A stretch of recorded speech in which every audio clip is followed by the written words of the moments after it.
lumpur ini diambil oleh laut. Misalnya abrasi. Dia abrasi ini begitu tajam terjadi. Sekali pasang pertama tuh kita melihat bahwa kemarin lebih daripada 15 meter. Ini perkampungan Lubuk sudah mau tiada lagi. Karena pemasangan batu jeti yang proyek pekerjaan itu nggak tahu kita siapa kontraktornya dan yang bertanggung jawab di situ tidak ada sama sekali. Karena kita berkali-kali menaikkan berita ini di media. Setelah media menaikkan tidak ada satupun yang merespon bahwa masyarakat di sini sangat terancam dengan pemasangan batu jeti itu. Abrasinya sebegitu tajam terjadi. Nah, karena kenapa warga di sini tidak mengungsi? Karena dia di sini kan ada hubungan keluarga. Jadi yang diserang sebelah kiri jalan, mereka akan minta penginapannya di sebelah kanan jalan di rumah saudara-saudaranya. Tapi kita pasang posko untuk masak makan orang itu, kita dapur umum udah kita buat. Dan insya Allah tadi ada juga sedikit bantuan dari dinas sosial yang mereka sendiri sudah mencicipi makanannya. Jadi sebenarnya yang kita mengharapkan bukan bantuan emergensi itu yang kami butuhkan, ya kan? Keseriusan pemerintah untuk menangani ini karena ini mengancam habitat kami di sini, tempat tinggalnya masyarakat. Masyarakat yang mereka punya cuma tanah ini. Kalau ini sudah semua diambil sama laut, jadi nanti kan jadi beban pemerintah lagi untuk membeli tanah. Sementara masyarakat kalau disuruh beli seni tanah untuk membuat rumah dengan penghasilan nelayan tradisional di sini kan tahu sendiri kan. Untuk mengasih makan anaknya susah. Kerusakan selain daripada rumah, kalau kita mau bilang kan di sana kita bisa melihat sendiri bahwa banyak batang kelapa juga yang dulunya itu untuk kekuatan penghidupan masyarakat, itu pun sudah habis semua. Kita memperkirakan ini ratusan pohon kelapa yang sudah dibawa ke arus laut, yang nggak tahu kita rimanya di mana, cuma tinggal akar-akarnya doang.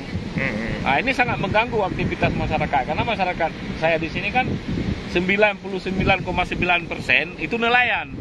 Jadi landing nelayannya udah nggak ada lagi. Ketika kami nantinya tidak ada lagi landing nelayan, batas desa kami nggak pernah diluruskan, yang batas desa itu Kuala, hari ini pun jadi masalah lagi. Karena tapal batas itu bermasalah juga.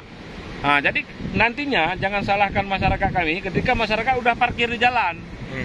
Nah, kan nggak ada lagi tempat landing nelayan. Jadi nanti masyarakat pastinya parkirnya ke jalan. Jadi nanti jangan mengatakan ini mengganggu aktivitas masyarakat atau mengganggu aktivitas orang lain. Kita nggak bisa lagi karena memang nggak ada tempat. Nah, kan kita minta istilahnya gimana? Karena sudah sangat kecewa kita dengan apa yang pernah kita menyampaikan. Karena bukan 1-2 kali kita menyampaikan ini.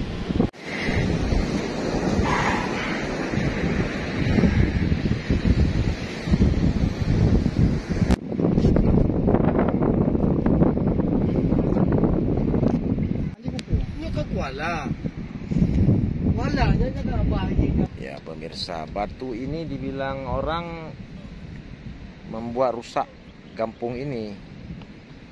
Itu udah hampir kiloan kilometer ya. Apa namanya dibilang? Abrasi. Saya bahasa Indonesia nggak jelas lagi ini masalahnya. Jadi makanya harus cerita secara bahasa suka-suka nih. Ini batu sudah dipasang lama, semenjak berapa tahun ya, lupa saya,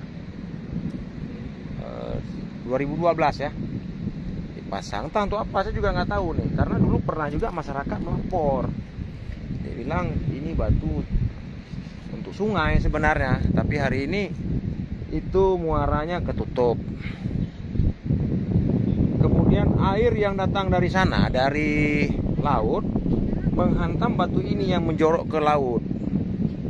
Kemudian air ini berbalik menghancurkan kampung Lopuu.